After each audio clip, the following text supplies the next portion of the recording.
A gente fala de sistema digestório, eu vou antecipar todas as coisas que a gente já falou aqui, eu vou pulando. Na verdade, eu vou pular do slide logo aqui, né? Vou para o 3. Pronto, sistema digestório.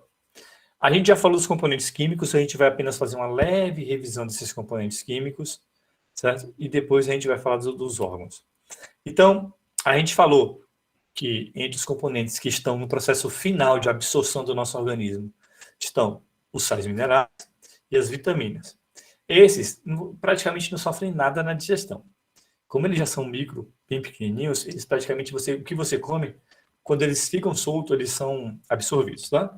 Agora, quando vem carboidratos, lipídios e proteínas, esses passam por todo o processo de quebra para ficar em pedaços menores e aí a gente poder absorver.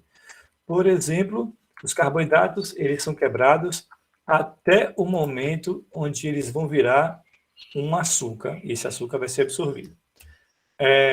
As proteínas, os lipídios, são as gorduras, elas têm um processo de quebra dele para ser absorvido, mas ela continua sendo gordura, ela só fica no tamanho menor.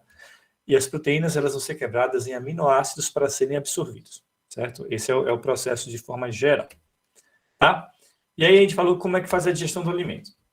Eu trouxe para vocês aqui esses nomes que são referências do processo digestório, e aí tem esse caminho. O alimento vem da boca, passa pela faringe que fica aqui, pelo esôfago que desce até aqui, aí vem o estômago, depois do estômago o intestino delgado e o intestino grosso. O fígado e o pâncreas, eles são glândulas anexas. São glândulas que liberam algumas substâncias que ajudam na digestão. A função deles não é só essa não, tá, gente? O fígado tem outras N funções, o pâncreas tem outra N função. Que é uma função importante do pâncreas é lá que a gente produz a insulina, por exemplo. Certo? Para quem tem diabetes e tudo mais, vai entender da insulina, é nesse órgão que a gente produz, tá? Então, a gente não vai falar de diabetes, a gente só está trazendo a ideia.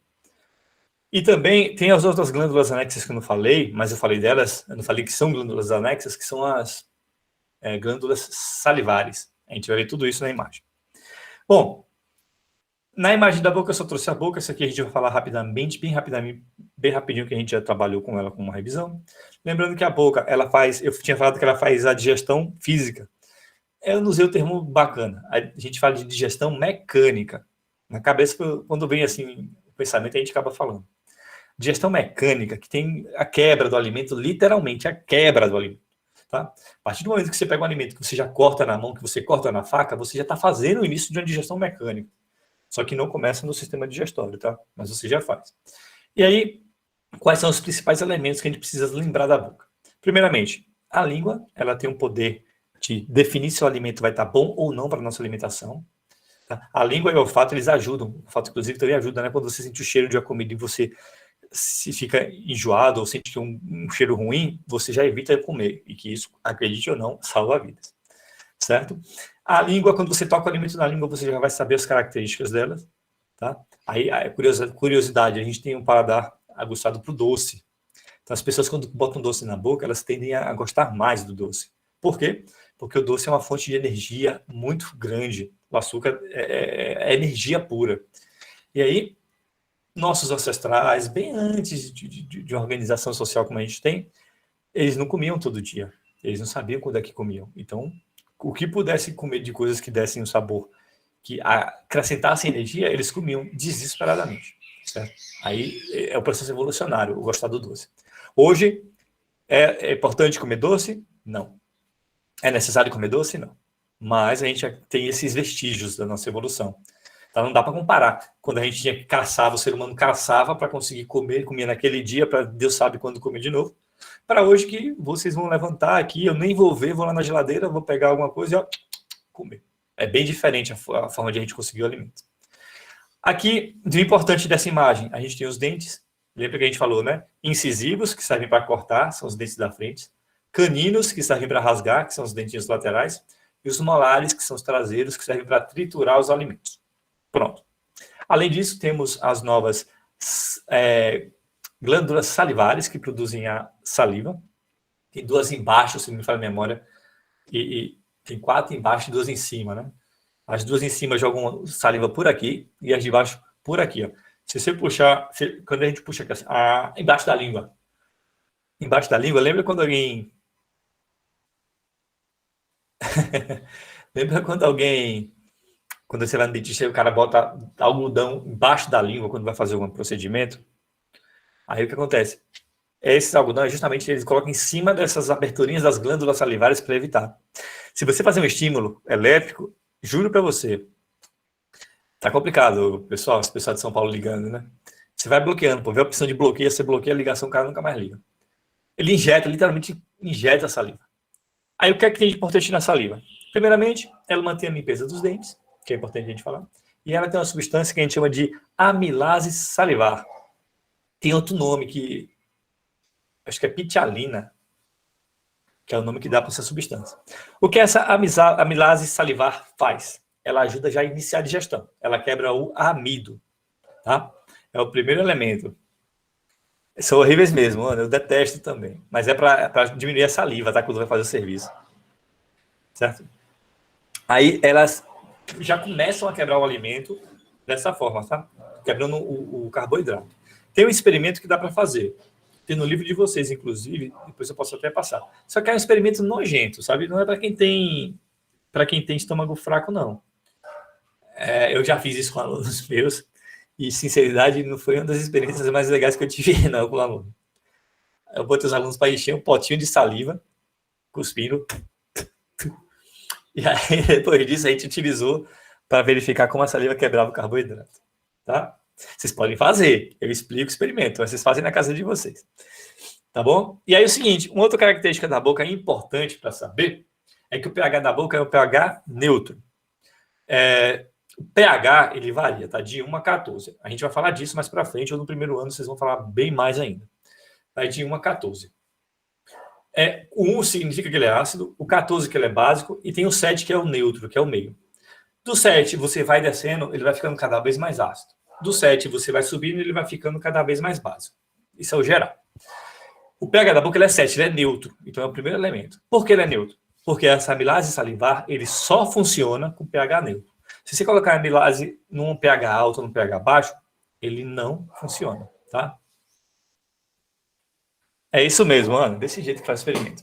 Mas não é só isso não, porque a gente tem uma substânciazinha que não é difícil de achar, que você, quando em contato com algum alimento, ele verifica o carboidrato. Ele vira uma cor e você vê o carboidrato. Eu vou falar com elas depois, tá? Depois eu falo sobre isso. Ou até eu acho um experimento na internet e posto, enquanto a gente não puder fazer. Eu faria com vocês em sala de aula, porque eu adoro ver os meninos enjoando.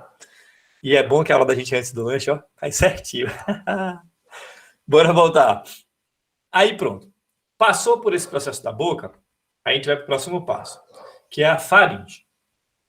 A faringe, ele tem duas coisinhas que são muito importantes para a gente estudar. A faringe, basicamente, é esse órgão de cá, essa região de cá toda. Ó.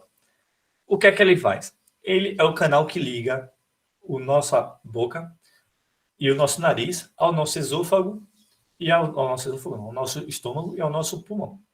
Tá? Então, eles funcionam para travar uns processos quando a gente está se alimentando. Por exemplo, quando você mastiga e engole, a língua ele ajuda na deglutição, né? Ele ajuda a empurrar o alimento para dentro.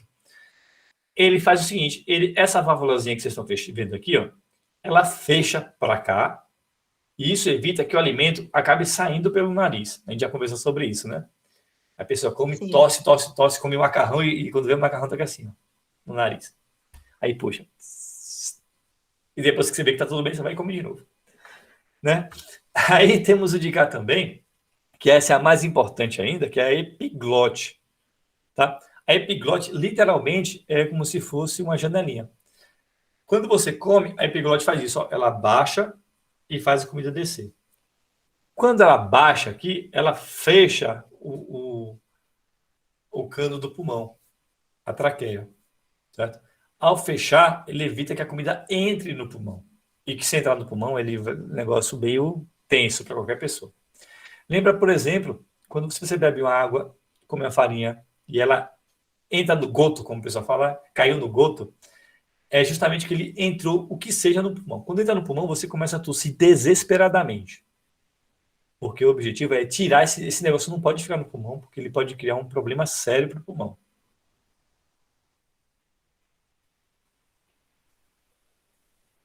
Cara, o Glafira, eu nunca sei se eu vou acertar o nome. não tem dois nomes tão importantes assim. No livro de vocês tem, quer ver? Deixa eu ver, eu vou abrir o livro de vocês. Quer ver aqui, ó.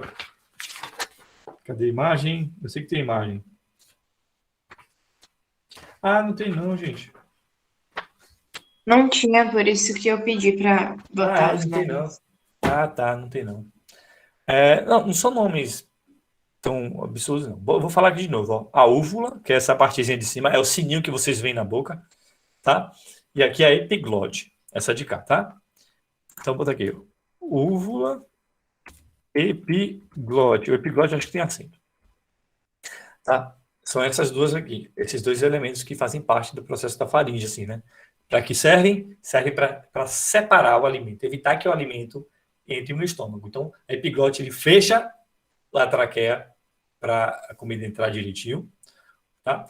E a úvula fecha para que a comida não saia pelo nariz, tá? Não pegue o caminho inverso, tá certo? É basicamente essa a função dessas duas partes, tá? E lá vai minha lente. Vou fechar a câmera e abrir daqui a pouquinho de novo para melhorar a imagem. Ponto. Aí a gente vai para o esôfago. Ó, gente, eu estou falando aqui, depois a gente vai lá para o programinha e vê tudo novamente, sabe? Vai visualizar. Só que aí vocês já vão ter as informações. O esôfago, ele é muito famoso pelos movimentos peristálticos. Já ouviram esse termo? Movimentos peristálticos.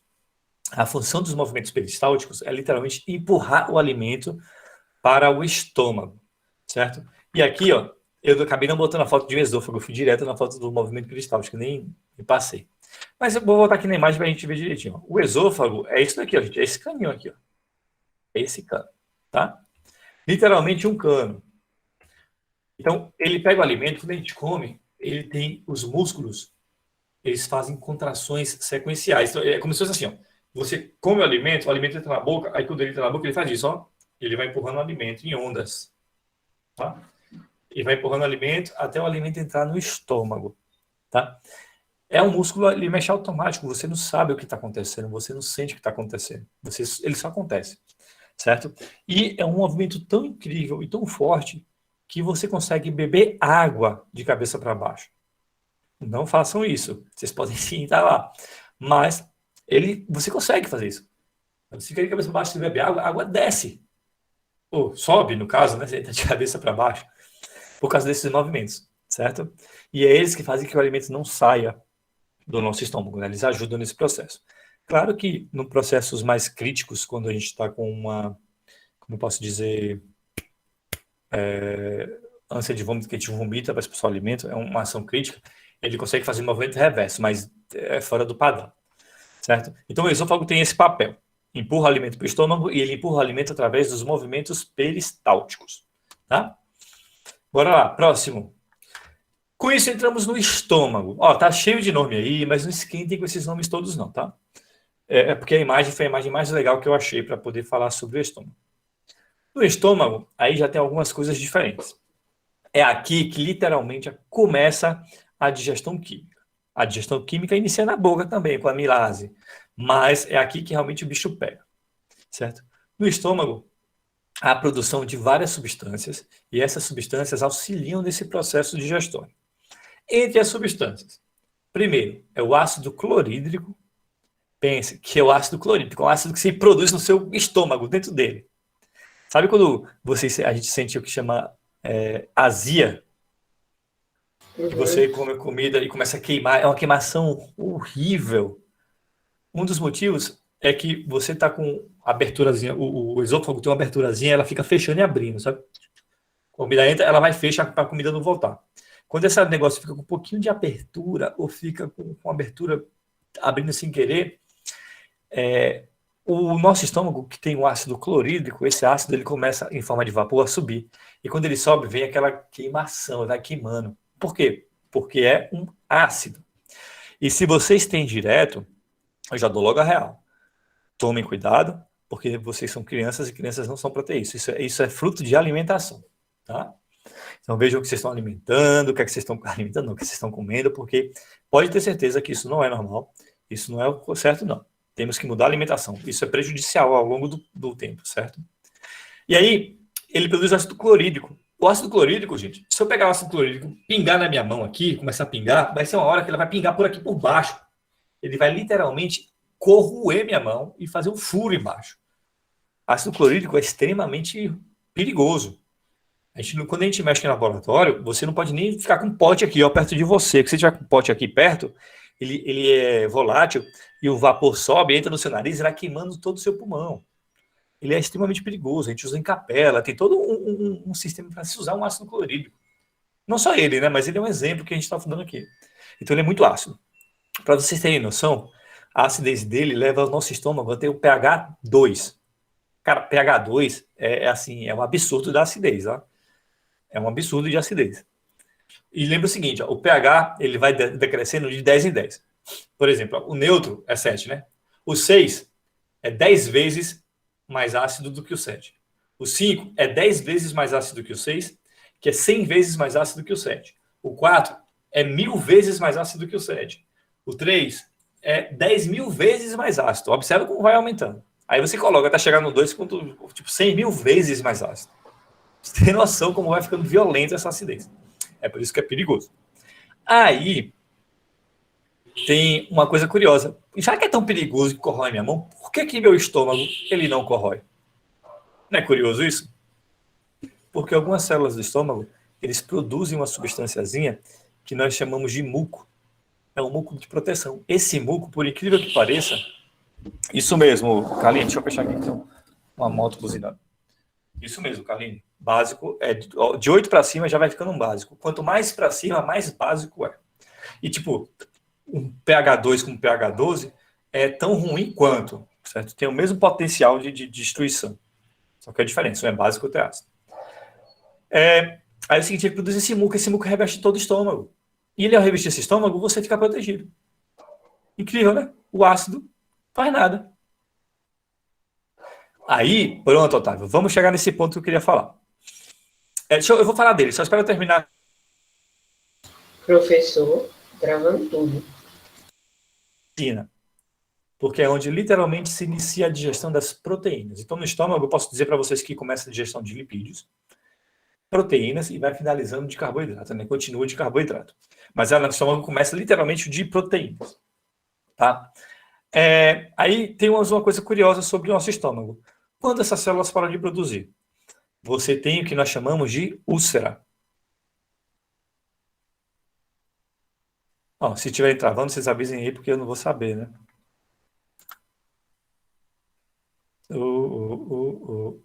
Ótimo, obrigado. A minha internet não é ruim, né? Mas a gente não sabe, do nada, falha. Mas vai ficar gravado, viu? Pessoal, fiquem tranquilos, eu não estou vendo quem falou aqui no chat que está subindo rápido. Então é o seguinte, esse muco ele é produzido por umas células. Quando esse muco ele começa a não ser produzido, você sofre um problema que é chamado de úlcera. A úlcera, gente, é literalmente uma ferida. Sim, pode sair sangue dessa ferida. Pra vocês terem noção.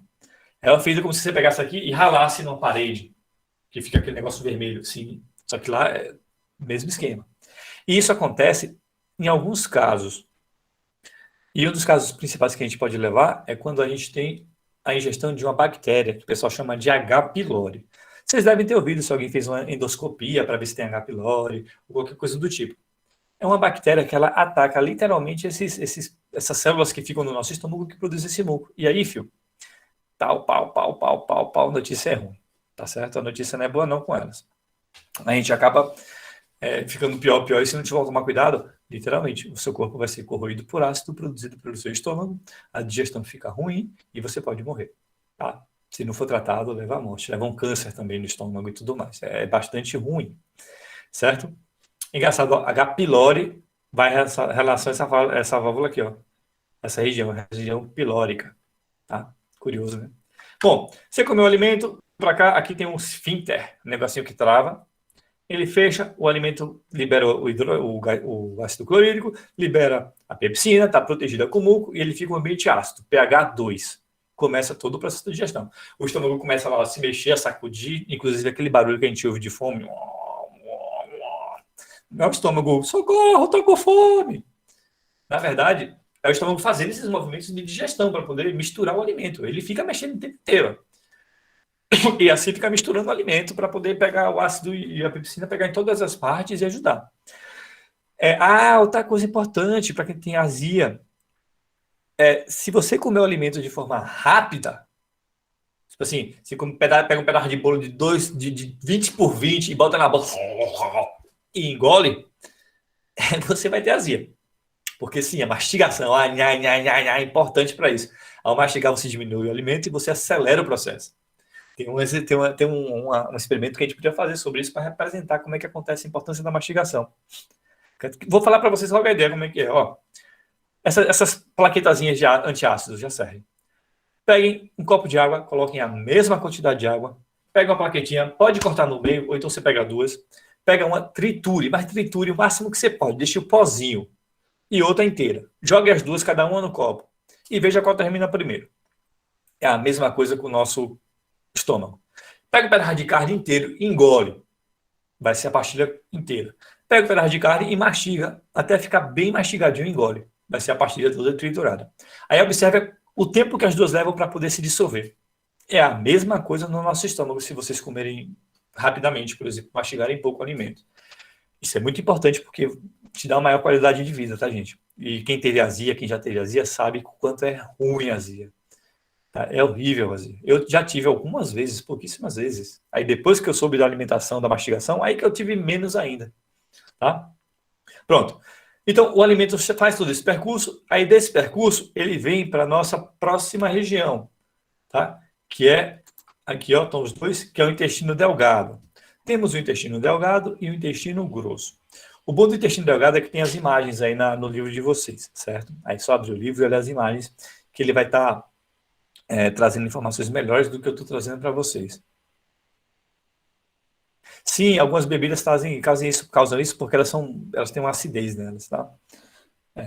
Isso causa também, tem essas coisas. Tá? Aí tem o seguinte, ó. Que bom, cara, que bom, porque a azia não é de Deus, não. É bicho ruim. Ô, professor, Fala. já aconteceu isso com tu, tipo, de você tomar uma Coca-Cola, um refrigerante, e quando for rotar, sai, tipo, alguma coisa quente pelo nariz? Foi As só eu bolhas. mesmo. Casca-bolha. Não é bolhas, não. É tipo assim, a gente arrota e, tipo, sai, tipo, um ar quente pelo nariz. Já. É gás. É o gás quente mesmo. É porque se arrota, lembra que tem a válvulazinha? A boca e o nariz, pô, elas se ligam na faringe. Então, quando sai por lá, sai pela boca e sai pelo nariz ao mesmo tempo. É por isso que você consegue respirar pela boca e pelo nariz. Porque o canal é o mesmo. Tá? É o canal que divide as duas partes. A faringe divide o que vai para o nariz e o que vai para o estômago. Né? O que vai pro Tenta estômago, respirar pelo nariz e pela boca ao mesmo tempo. Deixa para depois. Bora por causa do tempo. No intestino delgado, a gente pode dividir ele em 3 partes. Tá? Duodeno, jejuno e íleo, certo? O que eu quero focar para vocês é o duodeno, porque no duodeno ainda continua o processo da digestão e é nele que está anexado as 2 glândulas, pâncreas e fígado. Tá? A gente vai falar do pâncreas e do fígado. Aí nele está anexado, a gente vai ver não, infelizmente não vai dar tempo de ver, né? Nossa aula já está para o fim. Mas a gente vai organizar para ver. Nem que na aula que vem a gente faz uma revisão em cima desse assunto no aplicativo. Podem ficar tranquilos. Aí é o seguinte, no duodeno, ele tem o canalzinho e ele continua o processo da digestão. E aí nele é liberado 2 substâncias. É o suco pancreático, que é formado por um catatal de coisa, e vem do pâncreas, e a bile, que é feita pelo fígado, tá? Fica lá na vesícula biliar e cai também lá, certo? Eles têm funções importantes. Pensa aí comigo, por exemplo, olha como são importantes. Eu estou pegando o alimento do meu estômago e ele vai sair do estômago, tá? Vou voltar a imagem. Nessa região aqui, ó, na válvula pilórica, ela fecha e abre, fecha e abre. Aí ela vai liberar aqui e entra para cá. Ao vir para cá, ele está com pH 2. Se eu não mexer nesse pH, o que é que vai acontecer com o meu duodeno? O duodeno não produz muco, tá? Ele vai causar um problema seríssimo. Ele pode literalmente como é que dá o nome? Queimar por causa do ácido. Por conta disso, o suco pancreático já dá a solução, porque ele joga o que a gente chama de bicarbonato de cálcio, e esse bicarbonato de cálcio, ele literalmente pega o pH de lá, que estava 2, e joga para 8. Ele sobe o pH e deixa levemente neutro, ou levemente básico, certo? E com esse pH levemente básico, a gente não, o nosso intestino não sofre nenhum risco de ser dissolvido pelo ácido, certo? Além disso, ele também vai soltar no suco pancreático enzimas que vão quebrar o açúcar, que vão quebrar os peptídeos, que vão quebrar os lipídios e os ácidos nucleicos, tá? Os peptídeos é para proteína, tá, gente? É quebrar a proteína e os ácidos nucleicos. Então, observa que tem nucleicos são as nucleases. Tem os nominhos chatos, mas a gente não vai focar neles hoje, não. Certo? Então, esses elementos, eles vão continuando o processo da digestão. Observa, começou na boca, ela não é... A gente acha que a digestão é só no estômago. Não é só no estômago. Começa na boca, tem um processo do estômago e tem um processo do intestino delgado, tá? No caso, do duodeno, certo? Então, a gente foge um pouquinho da ideia de achar que a digestão é só no ponto. Ele é praticamente todo o sistema digestório. Lá, ele além disso, solta a bile. O que a bile faz? A bile, ele age na gordura, ele emulsifica a gordura, é o termo que o pessoal usa. Na verdade, ele funciona como detergente. Sabe quando você tem alguma coisa com gordura, você joga detergente e mexe? O que acontece? A gordura literalmente sai de lá. Se você passar uma água, você ainda fica gordurado. E ele funciona dessa forma. Ele vai separando a gordura em pedaços menores, o que facilita no processo da digestão da gordura, que acontece também, né, no duodeno, tá, gente? Então, ele tem N funções, e junto com a bile tem essa função, a bile ajuda o suco pancreático a digerir a gordura, tá? Então, basicamente, ele funciona dessa forma, tem isso. Além disso, tem um outro suco, chamado suco entérico, certo? O suco entérico, vou botar na imagem certa, ele não é produzido pela pâncreas e não é produzido pelo fígado. Ele é produzido pelas próprias glândulas do duodeno. Como ele faz o muco, como o estômago produz o muco e produz o ácido, o duodeno tem umas glândulas dentro dele que produzem o suco entérico, que aí também ajuda a quebrar açúcares, tá? Ajuda a quebrar as proteínas e ajuda a quebrar as nucleases, tá? É repetido alguns desses? São repetidos. Porque é o alimento, é muito alimento, né? E ele vai fazendo isso de passo a passo. Tá bom, gente? Depois dele, temos o intestino grosso. O intestino grosso, a função principal é a de absorção. Então, ele vai no processo de absorção de água, absorção de sais minerais, produção de vitaminas, entre outras coisas. É nessa região que a gente tem um número de bactérias bem grandes. O pessoal chama de flora intestinal. Essas bactérias são elas que terminam alguns processos de digestão e convertem alguns desses alimentos em vitaminas. Algumas vitaminas, não todas, tá, gente? Algumas vitaminas que são literalmente absorvidas. Além de ter uma boa parte de absorção de água. De forma geral, a galera diz muito que a absorção de água acontece no intestino grosso, só que não é o único lugar, não, tá? No estômago tem absorção de água, no intestino fino tem absorção de água, tem absorção de água em todo o processo. Mas ele leva essa fama maior. Além disso, durante essa absorção, ele vai solidificando as fezes, tá? E vai deixando elas cada vez mais sólidas, certo? E nesse processo de solidificação, ele vai se acumulando no... vou falar disso daqui, daqui a pouquinho. Ele vai se acumulando no reto, que é essa região aqui, tá? E até ser solto pelo ânus. Coisa curiosa, o acúmulo das fezes, ela é aos poucos. Se vocês repararem, na hora que vocês terem aquela barrigadinha leve, olhem para as fezes de vocês e percebam uma coisa. Elas não são um pedaço inteiro. Elas são bolinhas que vão se juntando, tá? E elas se juntam nessa região do reto até poder ser liberada. E por que isso? Porque isso facilita até a evacuação, certo? Se a gente tivesse que liberar, imagina se tivesse que liberar toda hora que a gente começa, se cada bolinha dessa tivesse que ir saindo de vez, se a gente não tivesse um esfíncter no ânus que pudesse segurar as coisas, imagina aí como é que seria. Todo mundo de fralda. Aí o aluno, em vez de pedir para ele banheiro, professor, deixa eu ir tocar minha fralda. Que coisa difícil, estranha, né? Seria. Bom, aí, outra coisa, no intestino fino, né, no intestino delgado, eu não falei, né?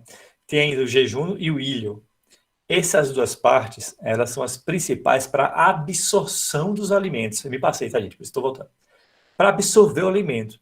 Então, quando quebrou a proteína em aminoácido, quebrou carboidratos em açúcar, diminuiu o tamanho das gorduras, ele vai começar a absorver tudo isso. E essa absorção, a maior parte da absorção do alimento, dos nutrientes, ela acontece no intestino fino, principalmente na parte do jejum e do íleo, certo? A diferença entre elas é muito pouquinho, então a gente vai ficar que eles absorvem o alimento. E aí elas apresentam o que nós chamamos de microvilosidades. O que é isso daqui, ó? Aqui é como se fosse intestino fino. E ele é dessa forma aqui, assim, ó. Ela é toda enrugadinha, como o estômago, que é enrugado também. E o estômago é enrugado para aumentar o seu tamanho. Por que ele é enrugadinho? Porque ele aumenta a área de contato. E ao aumentar a área de contato, ela tem a capacidade de absorver mais e mais ainda. Certo? Observe que nosso processo de absorção, ela dura 24 horas. Só o nosso intestino fino tem aproximadamente, claro que depende do tamanho da pessoa, mas assim, numa regra geral, ela tem aproximadamente 6 metros. Tá? São 6 metros. Certo? Imagina se a pessoa tivesse o intestino em linha reta. Como é que seria a altura de uma pessoa? Então, ele tem 6 metros e ainda tem essas microvilosidades, essas vilosidades para absorver mais ainda o alimento. Né? Você vê que o processo de absorção ele é lento, ele é gradual e precisa ser feito bem aos poucos. Além disso, se vocês observarem aqui, ó, tem vários quadradinhos. Esses quadradinhos têm as chamadas microvilosidades, que é essa imagem aqui que vocês já viram. Cada célulazinha do intestino, ele é assim, ele é cheio de bracinhos também, que são as microvilosidades. E os alimentos, eles vão passando entre esses lugares e vão facilitando a absorção também. Tá? Então, ó, tem vilosidades e nas vilosidades, microvilosidades. Tudo isso para auxiliar a absorção do alimento. Tá, gente? É muito importante saber disso. A absorção do alimento acontece principalmente no jejum e no íleon, e um dos motivos que levam isso é justamente as vilosidades e as microvilosidades que aceleram a absorção. Eles aumentam em 10 vezes a absorção. Assim, se fosse linha reta, a gente ia absorver X. Por causa das vilosidades, a gente absorve 10 vezes mais. E por causa das microvilosidades, a gente absorve 100 vezes mais do que se fosse uma reta. Isso faz diferença? Faz. Tá? Porque você tenta tirar o máximo possível de aproveito dos alimentos. Você tira o que tem demais, assim, sabe? Se não tivesse isso, a gente teria que ter uma frequência de alimentação muito maior, tá? A gente gastaria muito mais energia para poder se alimentar do que valeria a pena, certo? É um processo adaptativo incrível essa daqui, tá, gente? Então temos isso, falamos das microvilosidades, velocidades, reta e ânus. Aí temos o fígado, como eu falei para vocês, ele produz a bile. O fígado produz a bile, observa que ele vem nesse canalzinho aqui, ó. E esse canal ele armazena a bile na vesícula. E aí, esse canalzinho aqui, ele segue até o pâncreas, aqui, ó. Ele segue até aqui o vesícula biliar. Ele segue até o pâncreas, e aí junto com o pâncreas, que está grudadinho aqui no intestino fino, ó a entradinha aqui, ó. Ele libera aqui dentro, certo? Ele libera essas duas coisas aí dentro. Aí libera o suco pancreático e libera a bile, que ajuda nesse processo da digestão. Principalmente de gorduras, tá? Dos lipídios e gorduras, a mesma coisa, das gorduras, dos açúcares, proteínas e também dos ácidos nucleicos. Ele aproveita o máximo de coisa que pode, tá, gente? A nossa digestão ela é feita para ter um aproveitamento top, assim, mas do máximo, para que a gente não perca um pouquinho que seja dessa alimentação que pode ser prejudicial para a gente. Tá bom? Para fechar, eu vou falar de forma bem rapidinha e resumida sobre as pirâmides alimentares, porque o tempo ensina, mas a gente vai retomar na aula que vem esse ponto. Eu trouxe a pirâmide alimentar porque a gente vai falar de alimentação saudável. A gente está numa rotina diferente de como eu falei de milhões de anos passado, de milhões de anos atrás. Então, a nossa alimentação ela precisa ser balanceada ao ponto para que a gente não coma nada em excesso. Porque qualquer coisa que seja comida em excesso, ela será extremamente prejudicial ao médio e longo prazo. Você poderá ter aumentos de taxa de gordura, ter aumentos de taxa de açúcar, ter aumentos relacionados ao sal, à ingestão de sal, e tudo isso ele reduz sua expectativa de vida consideravelmente. Se uma pessoa morreu de infarto, é por causa de gordura. Se uma pessoa morreu por causa de derrame, foi por causa de açúcar ou de sal. Se uma pessoa morreu por causa de diabetes, foi por causa de açúcar. Então, se qualquer pessoa que vocês conheçam morreu por causa dessas 6 coisas, foi, infelizmente, por uma alimentação inadequada. Tá? Eu sei, ó, uma tripinha... O meu pai morreu de infarto, viu, Ana? Aí eu sei por conta disso. Meu pai morreu de infarto, meu avô morreu de infarto, tem tios que morreram de infarto, e eu tô com medo de morrer de infarto. A minha alimentação, ela é controlada. Porque eu já sei que a alimentação, ela tem papel no infarto. Tá? Aí o que acontece? Com esse lance dessa alimentação, se a gente tomar cuidado, a gente curte agora, mas você acaba sofrendo por um processo desse, você pode morrer por isso aí, tá? E eu acredito que ninguém vai querer morrer desse tipo de coisa. É só manter os alimentos na hora. Não, professor, é melhor do que morrer, sei lá, de acidente. Eu acho mais de boa morrer de infarto. Não agora, claro. Pois é. Acontece que eu não quero morrer nem de acidente nem de infarto, né? É melhor a gente não querer morrer de nenhuma das duas formas. Eu quero morrer de velhice. Se eu tiver infarto aos 99 anos, não, 99 não, que é foda. Se eu tiver 99, tem que chegar no 100. Não vou aceitar Tem que morrer. fechar o 100 logo. É, claro, morrer em número redondo e número par também. Número ímpar não dá certo, não. Bora. Não sei porquê, mas não dá certo. Então é o seguinte, bora voltar para cá. Então, a gente tem que ter esse controle da nossa alimentação. As nossas fontes de energia, eles envolvem 3 pontos. Vou fechar já a aula, tá? Alimento energético, estrutural e reguladores. Alimentos energéticos é o que dão energia, basicamente, carboidratos e lipídios. Proteína também? Um pouquinho só, mas sim. O outro é alimentos estruturais, que dão os músculos da gente. Basicamente, proteínas e lipídios. Gordura? Sim, as membranas celulares, elas são feitas com gordura. Então, são importantes. E alimentos reguladores, que são os sais e as vitaminas. Observe que naquela aula inicial a gente falou todos esses alimentos e a função de cada um deles. Na tabela, na pirâmide alimentar, você pode ver que ela está uma organização. Eu não vou dizer para vocês que ela está sendo utilizada dessa forma hoje. Eu acho que teve algumas modificações e eu não achei ainda a relação sobre elas. Mas, desculpa, a princípio, embaixo de carboidratos, foi acrescido na pirâmide alimentar ingestão de água e exercício físico. E aí, aqui, ó, você tem que consumir, o que mais você tem que consumir é carboidratos, porque é o que dá né, o carboidrato, é o que dá energia. Em segundo lugar, consumir hortaliças e frutas, que é onde vocês vão achar sais minerais e vitaminas. Em terceiro lugar, laticínios, carnes e leguminosas, que vão te fornecer basicamente proteína. E em último caso, que na verdade você não tem nem que consumir, porque todos os outros embaixo já vão ter, açúcares e gorduras, tá bom? Então, basicamente, essa é a organização básica para a gente poder... Deixa eu fazer essa aqui da lista. Para a gente poder organizar essa alimentação, certo? Pô, minha lista não está salvando, não. Deixa eu fechar aqui, vou abrir de novo, vou ver o que é isso. Eu acabei não salvando a lista de vocês hora nenhuma aqui. Deixa. Foi?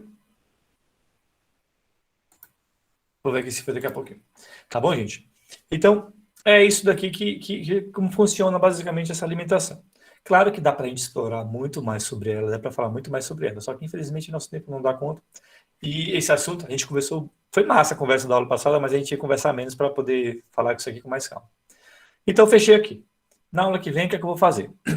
Eu vou passar uns exercícios para vocês também. Na aula que vem, eu vou pegar o programinha, vou abrir. Não sei como vai funcionar, a gente vai tentar de novo e aí vamos falar de passo a passo e revisar em cima disso, certo?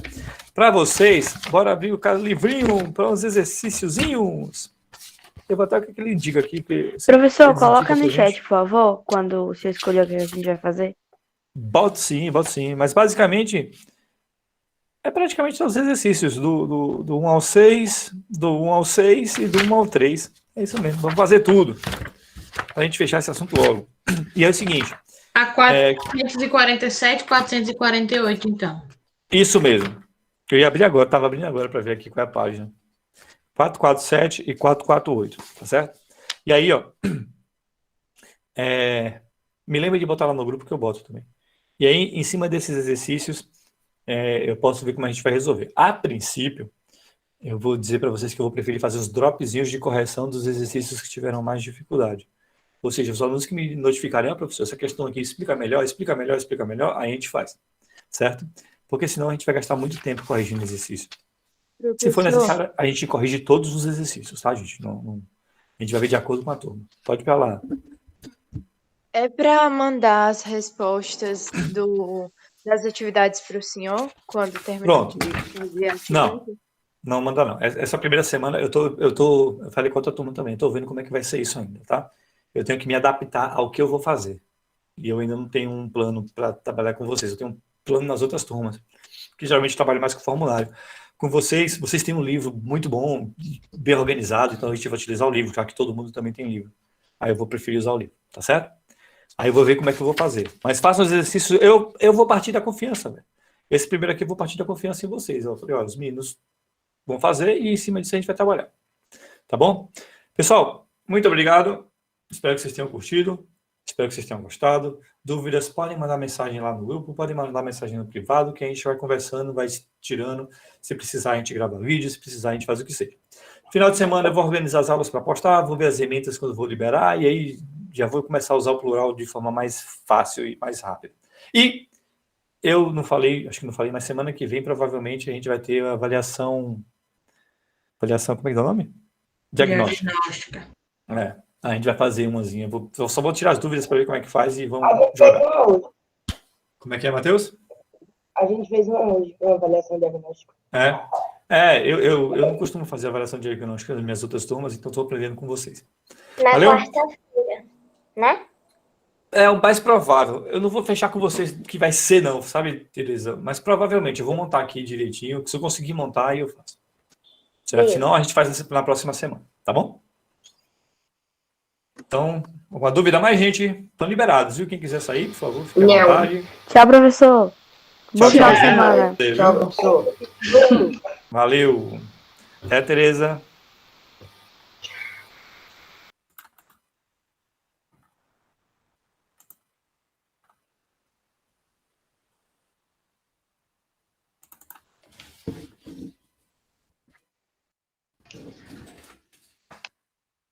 A turma de vocês, qual é a turma, gente? Quem tá no grupo ainda aí? É o oitavo. Eita, o pessoal nem tá mais aqui.